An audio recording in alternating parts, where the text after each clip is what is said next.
오늘의 정치권 이슈 짚어보겠습니다. 성일종 국민의힘 정책위의장, 전재수 더불어민주당 의원 두 분 나오셨습니다. 어서 오십시오. 네, 안녕하십니까.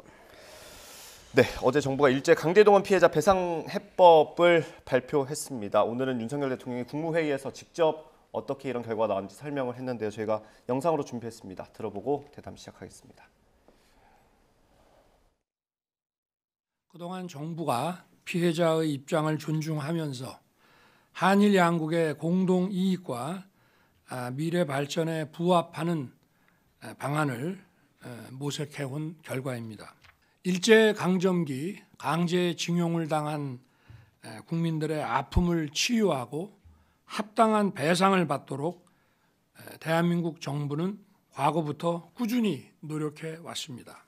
1974년 특별법을 제정해서 83,519건에 대해 청구권 자금 3억 달러의 9.7%에 해당하는 92억 원을 2007년 또다시 특별법을 제정해서 7만 8천여 명에 대해 약 6,500억 원을 각각 정부가 재정으로 배상해 드렸습니다.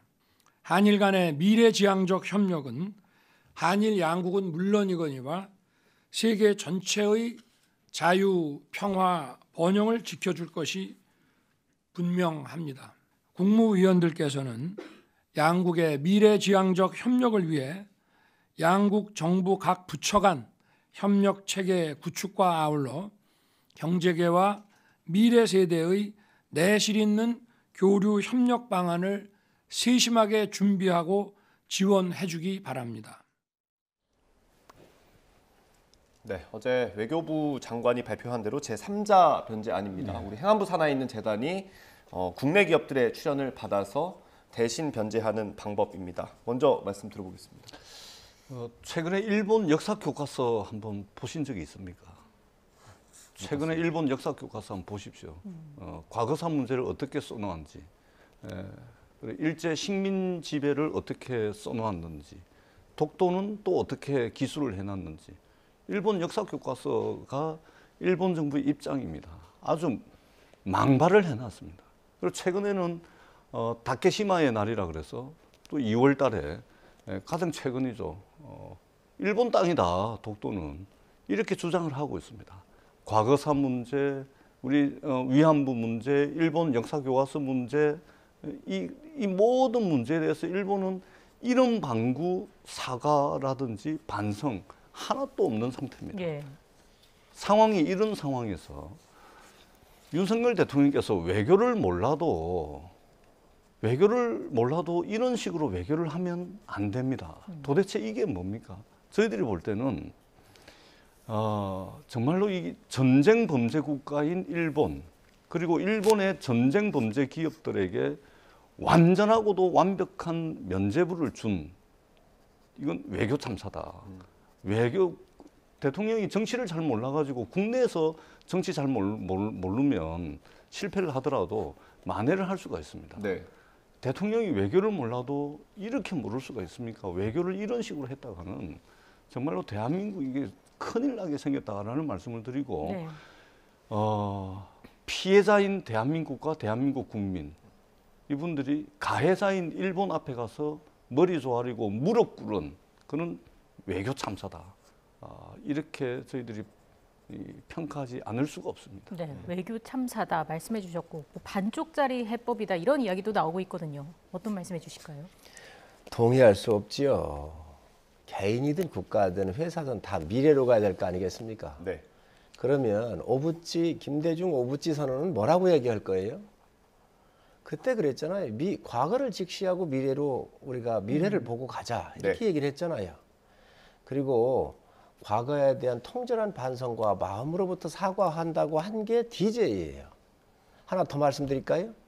DJ 99년도에 예. 동해 독도 어로 수역을 누가 알았습니까? 우리만 어업 조업을 했습니다. 일본에서 요구를 해가지고 DJ 대통령께서 한일 공동 어로 수역을 열었잖아요. 네. 그러면 대한민국 이 땅이 헐린 거예요. 그건 뭐라 할 거예요? 지금 한일 문제에 있어서 만족하지 않은 거 알고 있습니다. 다 상대가 있는 거예요. 네.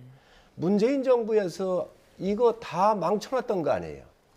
그래서 심지어 김진표 의장, 한일의원연맹 회장, 또 문희상 의장, 국회의장 다 이거 풀려고 민주당이 얼마나 노력을 했습니까? 이렇게 어지러웠던 거 지금 현재 이 실타래 같은 걸 어쨌든 미래라고 하는 하나의 축을 세워서 윤석열 대통령께서 이걸 한 건데 나라를 팔아먹었느니 뭐 여기에 머리를 조아리고 무릎을 꿇었느니 아니 그러면 공동 어로 수역 대한민국 어로 수역 열어가지고 일본 빼가 와가지고 여기에 어로를 하도록 한 거는 그러면 나라 팔아먹었다고 얘기할 거예요? 우리도 그 당시 그렇게 공격은 안 했어요. IMF가 형국이 있었고 상당히 어려웠기 때문에 그 협상하는 와중에서 대통령도 굉장히 고민을 하셨을 거예요. DJ 대통령도. 그리고 그런 관계를 좋아야 우리가 미래로 갈 수가 있기 때문에 오부지와 김대중 대통령께서 선언도 하신 겁니다. 그 정신 계승을 하면서 한 거예요. 이번에 차이점은 뭐가 있냐면 이 징용공에 대해서 네. 일본의 전범 기업이나 한국의 기업들이 함께 재단을 만들어가지고 보상하자는 거잖아요. 예. 이런 데다가 못한다고 하니 미래 세대를 위한 재단을 만들어서 하자라고 하는 거 요 차이입니다. 네. 그런데 아니 이게 공동 어로 수역 동해 공동 독도 어로 수역 하는 것보다도 이게 더 합니까 이게? 지금 아무리 야당이라도 그렇지 외교에서는 다 하나가 된다 그러고 다 국방과 외교 안보에 대해서는 그래도 여야가 어느 정도 의견을 주고받을 수 있지 않습니까? 비판할 수 있습니다. 왜? 완벽하지 않기 때문에 100% 만족을 못하기 때문에. 그러나 너무 거친 이러한 공격이거나 정쟁으로 일삼는 것은 대한민국 미래가 없는 거예요. 미래를 보고 가는 거예요. 왜 윤석열 대통령께서도 이거 하면서 만족스러운 부분이 다 만족스럽지 못하다고 하고 또 일정 부분들에 대해서 국민들이 그 서운해하는 감정을 몰랐겠습니까? DJ 대통령은 그걸 몰랐겠습니까? 미래 때문에 그렇습니다. 이해하셨으면 좋겠습니다. 제가 좀 말씀을 드리면 네. 사고를 쳐도 너무나 큰 사고, 너무나 큰 대형 사고를 쳐놓으니까 좀 당황스러워하는 것 같아요. 그렇게 말씀을 하시면 안 됩니다. 김대중 오부치 공동선언은 일본의 제국주의, 군국주의, 식민 지배에 대한 통렬한 사과를 전제로 한 것입니다. 네. 그리고 그 이후에 어떻게 됐습니까? 그 이후에 지금 기시다 정부가 있고 그 이전에 아베 정부가 있었는데 네. 일본의 자민당이 극우화되면서 이 극우 세력화되면서 말하자면 완전히 되돌이켰지 않습니까? 네. 지금 그런 상황입니다. 제가 아까 역사 교과서 말씀드렸지만 독도에 대한 문제, 위안부, 과거사 문제 하나도 사과라든지 반성, 성찰이 지금 전제가 되고 있지 않다라는 말씀을 드리고요. 그 다음에 우리가 이런 문제가 있을 때는 더더구나 역사 문제가 있을 때는 독일의 사례를 이야기하지도 않겠습니다. 피해자 우선주의, 네. 피해자 중심주의 있지 않습니까? 지금 강제 동원을 통해 가지고 피해를 입으신 분들이 이렇게 대한민국 정부가 나서서 동양해온 돈, 구걸해온 돈 받지 않겠다. 이렇게 피해자들이 주장을 하고 있지 않습니까? 그러면은 대한민국 정부와 대한민국 대통령은 일본의 불법적인 식민 지배를 통해 가지고 피해를 입은 지금 살아계신 대한민국의 피해자들, 대한민국의 국민들을 대변하고 그분들을 위해서 아파하고 그분들의 이익을 옹호하고 그분들을 보호해주고 그분들을 대신해서 싸워줘야 되는 것이 대한민국 정부 아닙니까? 이런 식으로 이야기하면 이 정부가 어느 정부인지 묻지 않을 수가 없습니다. 이 정부의 대통령이 어느 나라 대통령인지 피해자들은 묻지 않을 수가 없는 겁니다. 피해자들이 못하겠다는 거 아닙니까?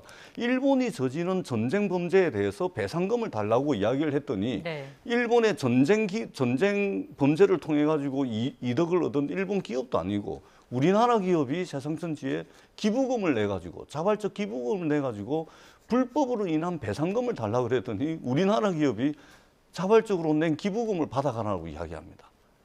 이게 도대체가 이게 대한민국 정부 맞습니까? 대한민국 피해본 일본의 전쟁 범죄 국가, 일본 전쟁 범죄 기업, 이런 기업들이 저지른 범죄로부터 피해를 입은 대한민국 국민을 대하는 대한민국 정부의 자세가 맞는 겁니까? 뿐만 아니고 이거는 삼권 분립을 심대하게 훼손하는 겁니다. 2018년도에 그러니까 이 강제 동원 문제는 1997년도에 재판이 시작이 돼가지고 네. 이 피해자들이 지금 15분입니까? 그중에 네. 12분은 돌아가시고 3분이 지금 성소해가지고 네. 남아 있는데 97년도에 재판이 시작이 돼가지고 무려 20년 만에 대한민국의 대법원이 1965년 한일 청구권 협정은 국가와 국가 사이에 이루어진 것이기 때문에 피해를 입은 국민 개개인에 대한 배상은 별도로 해야 된다라고 대한민국 대법원이 판결을 한 겁니다. 예. 그런데 윤석열 대통령 행정부가 사법부의 판단을 완전히 뒤집어 엎은 겁니다. 상권분립도 완전히 훼손하는 것이죠. 네. 과연 이런 폭거를 통해 가지고 과연 대한민국 정부가 우리 국민들을 위해서 무엇을 하겠다는 것인지 이해를 할 수가 없고 이것은 정말로 을사오적에 버금가는 개묘오적이라고 표현을 하셨던데 네. 이 대통령, 그다음에 외교부 장관, 안보실장, 1차장, 외교부 아시아 국장, 네. 일본 국장 이 사람들 역사적으로 아마 이 사람들 단죄를 받을 거다 이렇게 말씀을 드리겠습니다. 그렇게 얘기하면 DJ 대통령 한일 어로 수업 같은 경우 국가 팔아먹은 거라고 얘기할 수 있어요. 웬간하게 하셔야지요. 오부지 우리 김대중 대통령 선언에 의해서 옛날 식민 지배에 대해 했었던 또 아주 이 군국주의에 대해서 여러 가지 역사적인 모든 문제들에 대해서 그것이 있었지만 그런 사실이 있었지만 일본이 그걸 반성하게 한 거예요. 마음으로부터 사과를 하겠다라고는 그 당시에 역사적 매듭을 DJ 대통령께서 지신 거예요. 그런데 그거를 지금 와가지고 마치 새로운 것들이 나온 것처럼 얘기하고 있잖아요. 징용공 문제 1963년도에 한일 청구권 협상할 때 거기에 명시가 되어 있어요. 그래서 그럼 이걸 다시 재개할 수 있느냐 없느냐를 노무현 대통령 때 이해찬 국무총리 그리고 정부 대표로 문재인 당시 민정수석 민간위원회를 만들어가지고 이거를 해가지고 이게 청구할 수 없다라고 해서 그 당시 결론을 냈던 거 아니에요. 그 문제를 가지고 일본 법원에 이 손해배상에서 청구를 했는데 일본에서는 졌어요. 네. 대한민국 사법부에서는 이겼거든요. 두 나라 사법 시스템이 좀 틀릴 거예요. 네. 자, 그런 상태에 있는 것이고 또 지금 지고 나니까 어떤 문제가 있었느냐. 우리는 그러면 이게 일본은 국제사법재판소로 가자고 했던 거 아니에요. 우리는 안 가고 네. 많은 법 전문가들에 의하면 국제사법재판소가 또 일본이 굉장히 장악이 강하다는 거예요. 그리고 실질적으로 갔었을 때 승소할 수 있는 가능성이 있느냐 없느냐의 검토를 해봤었을 때 상당히 경론이 있었기 때문에 우리가 그쪽으로 안 간 거거든요. 그런데 이미 역사적으로 매듭이 되었지만 워낙 오랜 역사 동안에 한일의 반일 감정이나 이러한 부분들이 역사적으로 함께 온 부분이 있기 때문에 네. 이런 부분에 대해서 어느 국민이든 쉽게 받아들일 수 없는 부분이 있습니다. 그거를 김대중 대통령께서 한번 마무리를 하신 거지요. 그 이후에 이 징용공 문제가 또 튀어나온 거 아니겠습니까? 네. 그래서 이번에 윤석열 대통령께서 또 매듭을 짓는 거예요. 예. 역사가 발전하면서 그때그때 시대에 여러 가지 문제가 나오겠지만 또 하나의 산을 넘고 또 매듭을 짓고 가는 거지요. 근데 이것을 갖다가 무슨 무슨 오적이다 뭐 이렇게 자꾸 얘기하고 그러면서 이렇게 공격을 하는데 저는 그거야말로 굉장한 정쟁의 요소로 가고 있다. 아니 5년 동안에 죽창가 부르고 또 토착외구라고 그러면서 얼마나 공격들을 많이 했습니까? 그런데 그게 우리나라에 무슨 도움이 됐지요? 자, 제가 좀 자, 말씀을 그래서 드리겠습니다. 이번 같은 경우에 윤석열 대통령도 왜 이 부분에 대해서 고민을 안 했겠습니까? 반대하고 있는 좌파 진영에 이 반일 감정 이용해 먹었었던 걸 왜 모르겠습니까? 그리고 반대가 있을 것도 다 예상을 했지만 그렇지만 미래로 가기 위한 대통령의 결단도 존중받아야 한다고 생각을 합니다. 잠시만요. 저희가 주제 넘어가기 전에 한 말씀씩만 듣고 넘어갈게요. 한일 정상회담이 지금 중순쯤에 열릴 수도 있다는 전망이 있는데 그때 그러면 추가로 성의 있는 호응이 더 나올 수도 있다고 보십니까? 사실 어제 나온 걸로 봐서는 국민들 감정을 다 채우지 못할 것 같거든요. 사실 김대중 대통령과 오부지 선언 같은 경우는 여야를 막론하고 가장 미래 파트너십을 구축하는데 한일의 역사 관계를 어느 정도 정리하는데 그 이상 대안이 없다라고 하는 것은 여야 의원들도 함께 한일의원연맹을 하면서 다 서로들 교감하고 있는 내용입니다. 이거 다 계승한다 그랬잖아요. 네. 그리고 일본 정부가 지금까지 사과하고 했었던 그런 것들을 다 계승한다 그랬잖아요. 그렇기 때문에 그 연장선에서 봐야 되는 것이지요. 앞으로 한일 정상이 만나게 되면 좀 더 좀 성의가 있을지 없을지 그거는 저희가 예측할 수 없지만 예. 어쨌든 이러한 맥혔던 양국 관계가 회복이 되고 또 정상이 만난다고 하는 것 자체가 좋은 일 아니겠습니까? 그러니까 곧 열리게 될 한일 정상회담에서 일본의 성의 있는 어떤 추가 적인 어떤 방안을 기대한다는 것 자체가 모욕적인 거 아닙니까? 그렇지 않습니까? 이렇게 내줄 거 전부 다 내주고 면제부 다 주고 곧 있을 한일 정상회담에서 일본의 어떤 호의를 기대한다는 것 자체가 예. 이게 피해자인 대한민국 정부가 이걸 기대한다는 게 굉장히 모멸적인 것이죠. 우리가 정말 피눈물을 흘리면서 일제 식민 지하에서 독립운동을 했습니다. 광복을 얻었습니다. 광복을 해방을 한 것이죠.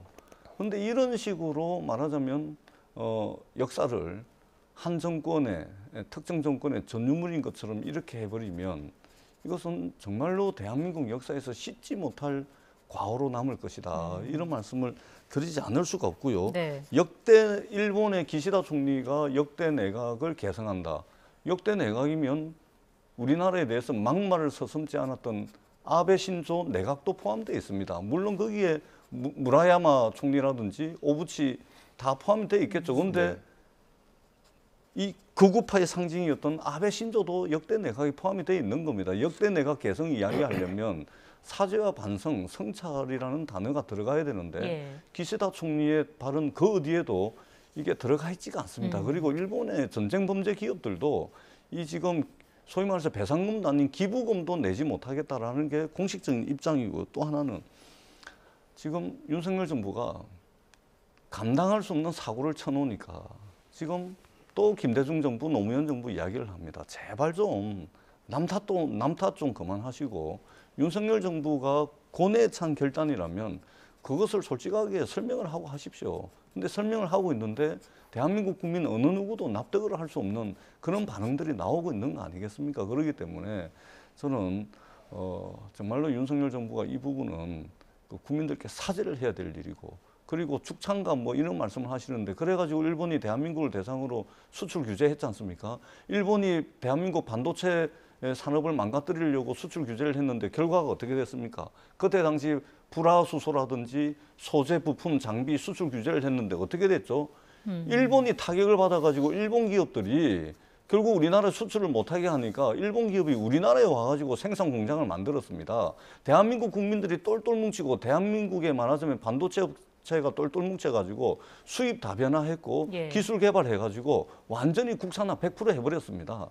일본이 수출 규제 잘못했다가 대한민국 국민이 똘똘 뭉쳐가지고 대한민국이 승리했습니다. 네. 그렇기 때문에 마치 우리가 일본 경제에 크게 뭐 기대고 있는 것처럼 천만에요. 3, 4년 전에 이미 대한민국의 1인당 구매력 기준으로 하자면 일본을 능가했습니다. 일본은 이미 경제적으로 침몰하는 나라고 대한민국은 부상하는 나라입니다. 일본에 우리가 기댈 이유가 전혀 없는 것입니다. 더더구나 사과도 반성도 없는 일본에게 이렇게 가서 머리 조아리고 무릎 꿇는 이런 행위를 한다는 것은 외교를 모르는 대통령이라 하더라도 이것은 돌이킬 수 없는 치명적인 실수를 하신 것이다. 이렇게 말씀을 드리도록 하겠습니다. 예. 외교 참사는 문재인 정부가 저질렀지요. 정신대 이 전 정부 국가 간에 탓 좀 그만하십시오. 아니 다 역사가 있는 거예요. 외교 관계는. 남 탓 좀 그만하십시오. 아니 역사가 있는 걸 하니까요. 아니 과거 역사 연장되고 오니까 지금 비판하는 거 아니에요.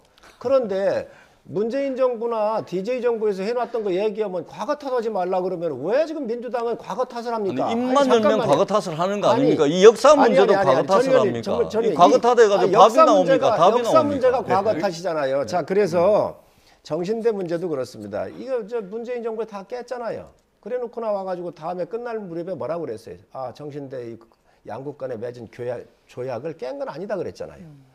그리고 이 징용공 문제도 그렇습니다. 문재인 정부에서 문제를 일으켜 놓고 이거를 해결하기 위해서 얼마나 노력을 했어요. 지금 윤석열 정부를 공격하기 전에 그럼 민주당이 어떻게 무슨 대안이 있는지 내놓으시기 바랍니다. 없잖아요. 본인들도 못했잖아요. 좀 부족한 게 있을지 모르지만 말씀드릴까요? 본인들도 못한 거를 지금 윤석열 대통령이 와가지고 했어요. 그런데 무슨 외교 참사고 참 있을 수 없는 얘기를 그렇게 지금 많이 하는데 아까도 말씀드렸지만 김정은이까지 끌어들이고 도쿄올림픽에서 어떻게든 한일 정상회담을 한번 하고 한일 관계를 회복하려고 얼마나 문재인 대통령이 노력을 했습니까? 그걸 못한 정권이에요. 지금 문재인 정권이. 그런데 와가지고 예를 들어서 부족한 부분 이게 아쉽다라고 이야기하는 거 저도 충분히 감내하고 받아들일 수가 있습니다. 그러나 이 한일 관계 지금 한미일 관계로 해서 지금 세계 정세가 급박하게 돌아가고 있지 않습니까? 네. 그럼 국제 공조가 굉장히 중요한 거라고요. 이러한 부분들을 다 고려를 해야지. 그래도 집권했던 세력인데 민주당이 이러한 외교적인 일까지 마치 국가 팔아먹는 매국 행위로 몰아붙이는 것은요. 있을 수 없는 얘기예요. 네. 제가 이게 말씀을 안 드릴 수가 없는데 죄송한데요. 예. 짧게 짧게 부탁드립니다. 예. 사람이 죽어나가도 책임 아무도 안 집니다. 인사 참사가 벌어지고 학교 폭력 문제로 낙마해도 책임지는 사람 하나도 없습니다. 그리고 입만 열면 남 탓합니다. 역사도 남 탓하고 전 정부 탓하고 이러고 있습니다. 저는 윤석열 정부가 제발 좀 스스로 자기 탓 좀 했으면 좋겠다라는 말씀을 드리고 문재인 정부 때 뭐 했냐고요? 국민들 똘똘 뭉쳐가지고 일본이 수출 규제했을 때 똘똘 뭉쳐서 소재 부품 장비 수입 다변화하고요. 국산화 기술, 국산화율 해가지고 일본 기업이 우리나라에 와가지고 생산 공장 만들 수 있도록 9% 했습니다. 승리했습니다. 9%. 예, 9%. 승리했습니다. 아니 그 수천억 돈 들여가지고 국산화율이 9%밖에 안 수입 됩니다. 다변화를 통해 가지고 일본의 의존적인 경제 체제도 다 탈피를 했습니다. 어떻게 대한민국의 승리입니다. 서로 이것은. 국제 분업이 되어 있습니다. 반도체는 그래서 장비라든가 부품 같은 경우는 일본이 강하고요. 우리는 생산 기반이 강하고 설계는 미국이 강하지 않습니까? 일본이 수출 규제를 해서 결국은 일본이 두 손 두 발 다 들었지 않습니까? 소부장 얘기하고 했지만 일본이 손해를 본 것이죠. 엄청난 돈을 들였어도요. 돈을 들였어도 이게 국산화율이 약 10%밖에 안 된 겁니다. 수입 다변화를 했습니다. 국산화하지 예. 못한 것은 수입 다변화를 통해 가지고 말하자면 부품 조달, 소재 부품 장비 조달에 있어서 안정성을 기했다라는 말씀도 아울러서 드리겠습니다. 그 문재인 알겠습니다. 정부가 아니어도 어느 정부든 그걸 그 방향으로 갈 수밖에 없는 이거는 분야예요. 또 다른 건 문재인 정부 탓하다가 이건 또 문재인 정부 아니라도 가능했다 이러면 도대체 어느 장단을 춤을 춰야 됩니까? 제발 좀 남 탓 좀 그만하십시오. 네, 좀 정리를 해야겠습니다. 준비된 또 주제들이 여러 가지가 있어서 이 내용은 여기까지 다루도록 하고요. 민주당 이야기를 좀 해보겠습니다. 체포동의안 표결 이후 개파 간의 갈등이 계속 좀 노골화되는 모습입니다. 전재수 의원님께서 최근에 좀 위기의식을 말씀을 하신 것 같아요. 어떤 점이 가장 문제라고 보시는 건가요? 저는 제가 이제 엊그제 이제 말씀을 드린 것은 뭐냐면 누구를 탓하기 전에 이것은 그 민주당이 위기다. 그리고 이렇게 위기가 왔을 때야말로 우리가 지혜를 모아야 된다. 이런 이제 말씀을 드린 것이고 네. 그다음에 일각에서 이재명 대표의 사퇴 말씀들을 하시는 분들이 있는데 당헌 당규상 당 대표에게 사퇴하라라고 할 수 있는 당헌 당규상의 근거가 없습니다. 네. 그렇기 때문에 지금 현재는 불공정한 수사를 받고 있고 불공정한 수사의 대상이 돼 있는 이재명 대표에게 영장실질심사를 받으라고 법원에 내모는 것은 있을 수가 없는 일이고 네. 우리가 최소한의 자기 방어권은 우리가 보장을 해줘야 되지 않겠느냐. 그러니까 검찰이 사실상 100% 기소를 할 거 아닙니까? 기소를 하면 불구속 상태에서 법정에서 치열하게 유무죄를 다툴 수 있도록 자기 방어권을 행사할 수 있도록 그렇게 해주는 것이 민주당의 가장 싫든 좋든 네. 그것이 저는 기본이라고 생각을 합니다. 요런 것도 좀 인정을 하고 우리가 힘들고 어려운 시절이기 때문에 이럴 때일수록 우리가 정말로 온 힘을 다해서 정말로 지극한 마음으로 지혜를 모아야 된다. 네. 이 말씀을 드렸던 겁니다. 근데 그 강성 지지층이 지금 활동을 굉장히 활발히 하고 있지 않습니까? 뭐 당사 앞에서 집회도 했고요. 그 당 청원 게시판에 보니까 1위부터 5위까지가 다 강성 지지층들이 투표하는 내용들이더라고요. 그거에 대해서 좀 우려를 가지고 계신 것 같은데. 예. 그 우려하지 않을 수 없죠. 이제 우리 민주당 지지자들 입장에서는 강성 지지자라 그러지 않고요. 열성 지지자라는 표현을 씁니다. 예, 알겠습니다. 열성 죄송합니다. 지지자, 열성 지지자라는 표현을 쓰고요. 예, 걱정이 안 될 수가 없죠. 왜냐하면 굉장히 격화되어 있습니다. 격화되어 있다 보면 누구든지 그렇습니다. 이게 뭐 팩트 체크도 좀 놓칠 수도 있고 또는 이제 좀 너무 나가가지고 돌아오는데 좀 시간이 걸리는 경우도 있고 그렇습니다. 그렇기 때문에 우리가 충분히 이해할 수 있습니다. 그리고 정치하는 사람이라면 뭐 감내해야 될 부분도 있습니다. 그러나 돌아올 수 없을 정도로 나가버리면 이것은 방법을 찾을 수가 없습니다. 그렇기 때문에 우리가 이 시점에서는 물론 시간이 조금 더 지나야 됩니다. 좀 지나서는 우리가 정말로 머리를 맞대고 지혜를 찾아야 된다. 예. 그런 노력들이 있을 겁니다. 네. 원내대표와 당대표가 오찬도 하고 만찬도 하고 티타임도 지금 하고 있습니다. 그렇기 때문에 가장 지혜로운 방법을 찾아낼 것이라고 저는 믿고 있습니다. 하나만 더 여쭤보겠습니다. 유인태 전 국회 사무총장이 이재명 대표가 이걸 좀 즐기다가 나중에 좀 자제를 요청한 것 같은 것처럼 비친다.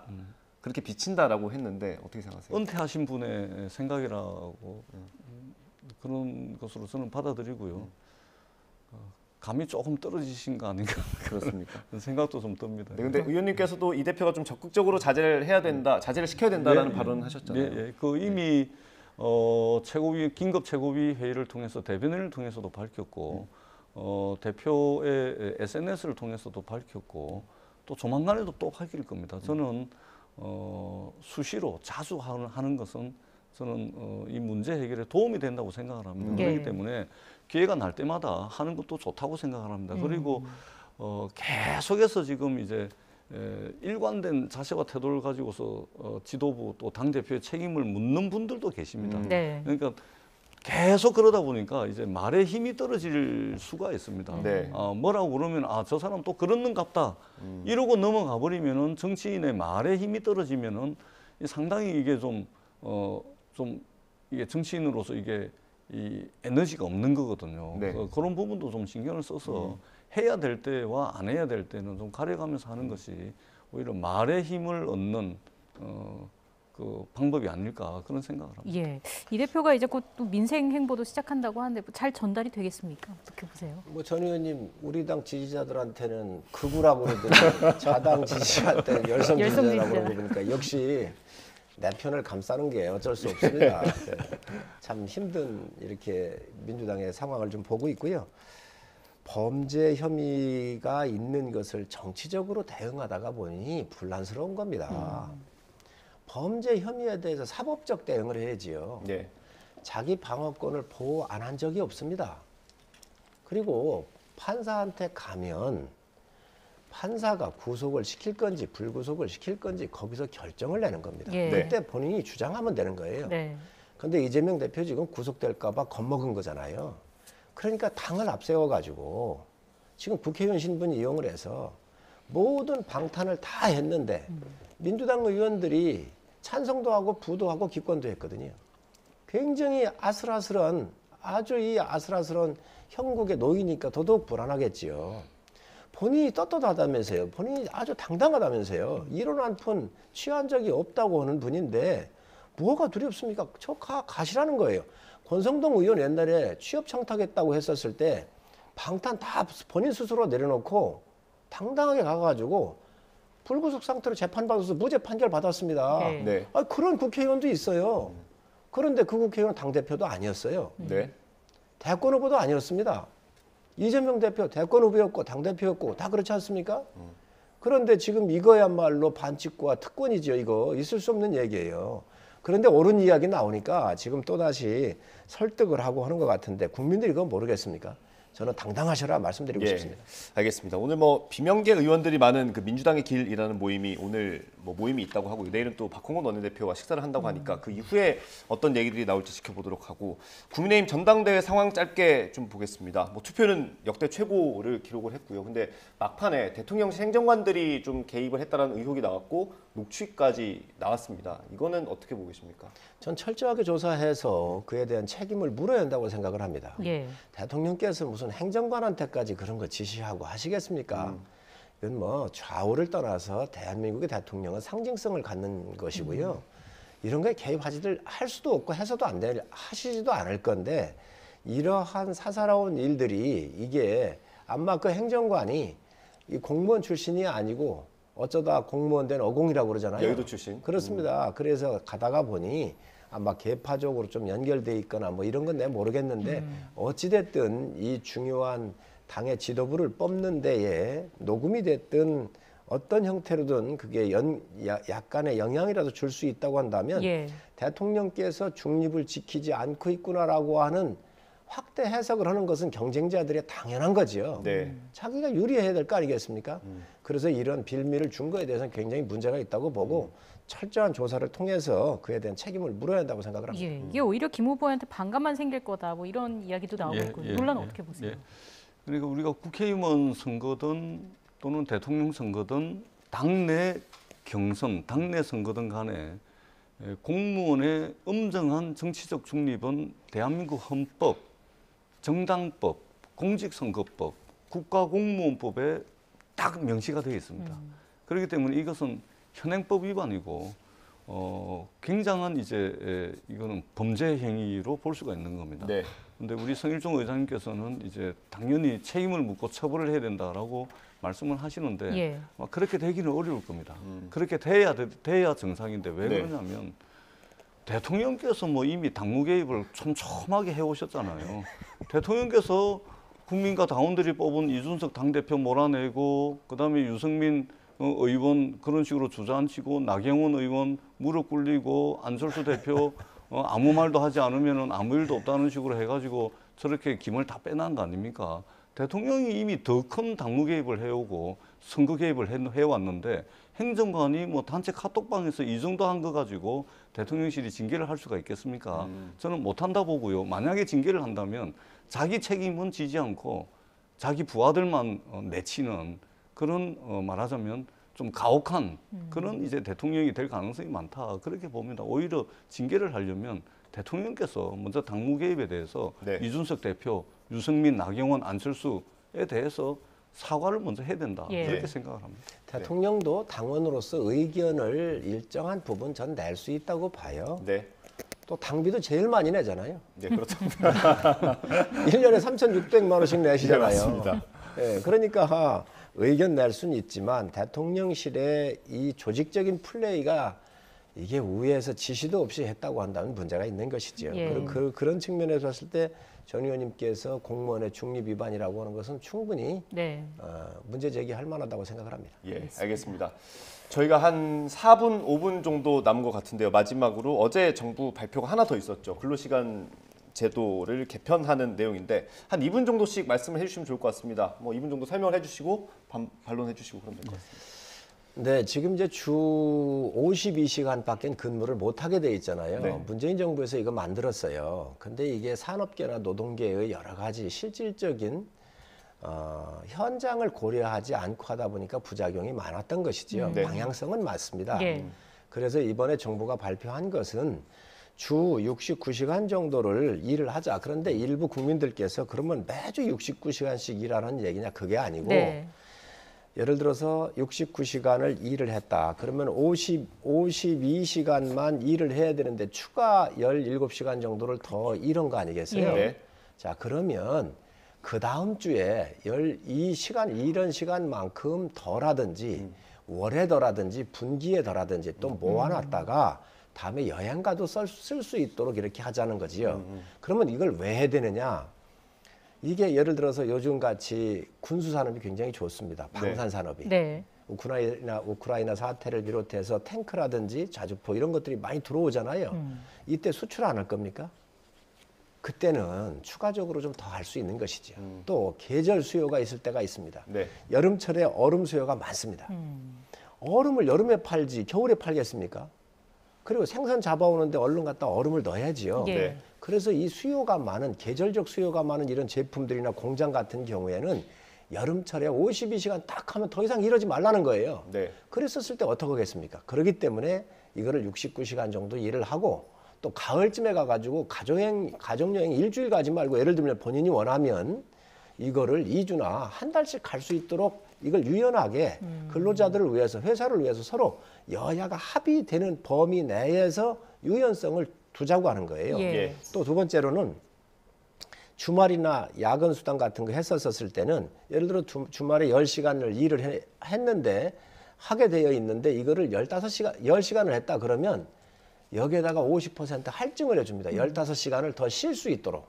주말에 10시간을 했으면 15시간을 더 쉴 수 있도록. 그래서 이것을 근로저축구자라고 하는 걸 만들어가지고 자기가 필요할 때 일을 덜 하고 휴가를 가든 아니면 뭐 취미 생활을 하든 네. 이러한 여유 있게 일할 수 있는 정책을 보강을 한 겁니다. 그런데 일부에서 이게 매주 69시간씩 일하라고 하는 것처럼 호도하고 있는데 그게 아닙니다. 반드시 이거는 선진국에서 다 이렇게 하고 있고 예. 이런 방향으로 가야 합니다. 우리 성일종 의장님께서 대한민국의 사용자들이 거기에 지금 소속돼 있는 노동자들이 이번에 제가 휴가를 유럽을 가는데 또는 제주도에 한 달 살이를 하는데 한 달 정도 살다가 오겠습니다. 그렇게 못 와놓은 휴가를 다 한 달 쓰겠습니다. 아이고 그럼요, 잘 다녀오십시오 라고 이야기하는 사용자가 있습니까? 지금 현장이 있잖아요. 노조 조직률이 대한민국 전체 노동자 2천만 명 중에 노조 조직률이 한 14%밖에 안 됩니다. 그렇기 때문에 사용자들이 노동자들보다 교섭력과 협상력이 월등하게 높게 있습니다. 그 다음에 현실적으로 있잖아요. 지금 우리 앵커님들 연차휴가 마음대로 씁니까? 저에게 비유하지 마십시오. 정기휴가 가실 때 있잖아요. 마음대로 씁니다. 정기휴가 가실 때 일주일 한 달 막 할 수 있습니까? 한 달 휴가 갔다 오면요 자리 다 빼버립니다. 완전히 대한민국 현실을 무시하고서 마치 한 열심히 일하고 나머지 한 달 살기 마음대로 할 수 있고 휴가 보름 쓸 수 있고 이렇게 말씀을 하시는데요. 그렇게 되려면은 동등한 힘의 균형이 있어야 되는데 사용자들이 이 교섭력과 협상력이 월등합니다. 그다음에 노조 조직률도 아주 낮습니다. 그다음에 현실적으로 연차 월차 쓰는 것도 지금 굉장히 어려운 눈치 봐가면서 해야 되는데 과연 하루에 11.5시간씩 69시간을 쓴다. 기준 근로시간 40시간에 29시간을 더 탄력적으로 쓴다. 이것은 있잖아요. 노동자들 보고 일만 하다 죽으라는 이야기입니다. 휴가 잘 마음대로 쓰시고 잘 쓰라고 말씀하시는데 휴가 가려고 짐 싸다가 죽습니다. 그런 겁니다. 이것은 다시 한번 국회 법이 넘어오겠지만 예. 국회 논의 과정을 거쳐서 통과를 해야 되거든요. 그렇기 때문에 아주 꼼꼼하게 심도 깊게 저희들이 살펴보겠다라는 말씀을 드리겠습니다. 이제 저희는 우리나라의 노동조합에 이제 굉장히 힘도 세졌고요. 이제 선진 국가예요. 그래서 이런 것들은 옛날에 이렇게 노동을 착취하는 시대가 아니고 그렇기 때문에 이런 제도를 만들어 놓고 또 문제가 있으면 근로 감독을 철저히 하고 또 이렇게 부당한 대우를 받으면 노동자들이 가만히 있겠습니까? 그래서 이제 이런 것들이 선진화되어가는 그런 시스템 속에 지금 저희가 하나하나씩 좀 부족했던 부분들을 보완하고 있는 것이죠. 제도 네. 보완을. 그래서 이 제도는 굉장히 노동의 유연성, 근로자와 사용자를 함께 가는 선진 시스템이라고 이해하시면 됩니다. 예, 알겠습니다. 알겠습니다. 윤석열 정부가 제발 좀 책임질 수 있는 사고만 치시기를 바랍니다. 책임질 수 없는 사고를 안팎에서 너무 많이 치고 계십니다. 이거 있잖아요. 대한민국의 아니, 노조 사고가 조직률이 14%밖에 안 됩니다. 14%. 네, 저희가 줄여야 나머지 합니다, 이제. 86%는 조직화된 노조 없이 사용자와 교섭을 해야 되는 상황입니다. 휴가 쓰기 어렵습니다. 의원님 지금 알겠습니다. 풀샷입니다. 마무리해달라는 사인이고요. 뭐 아까 말씀해 주셨는데 저희는 회사 때문이 아니라 시청자들과의 약속 때문에 아름답게 마무리하면서 이 시간 마치겠습니다. 성일종 국민의힘 정책위의장 전재수 민주당 의원과 함께했습니다. 고맙습니다. 고맙습니다. 고맙습니다.